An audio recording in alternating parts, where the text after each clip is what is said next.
অনেক দিন পরে একটা মজার ভর্তা বানালাম। আসলে এই ভর্তাটা হচ্ছে আমি অনেকদিন আগে খেয়েছিলাম, তারপরে আর খাওয়া হয়নি। কারণ হচ্ছে ধনিয়া পাতা আর শুটকি দিয়ে ভর্তা বানাবো। তো আমার বাসায় হচ্ছে আমার বাচ্চারা একদমই ধনিয়া পাতা খেতে চায় না।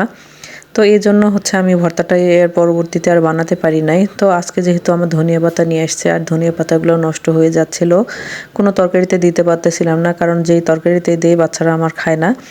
তো এজন্য আজকে ভাবলাম যে ভর্তা করে সকাল সকাল হচ্ছে গরম ভাতের সঙ্গে খেয়ে নিব।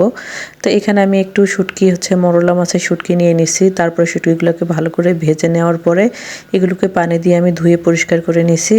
তারপরে এখানে একটা প্যানে হচ্ছে রসুন কোয়া করে রাখছিলাম, সেগুলোকে দিয়ে দিলাম। তারপরে পেঁয়াজ সব কিছু একসঙ্গে ভালো করে তেলে ভেজে নেওয়ার পরে এখানে কাঁচামরিচ আর শুকনা মরিচ আমি দুটোই মিক্সড করে দিছি ভর্তা করার জন্য। আর হচ্ছে তারপরে হচ্ছে শুটকিগুলো দিয়ে দিলাম।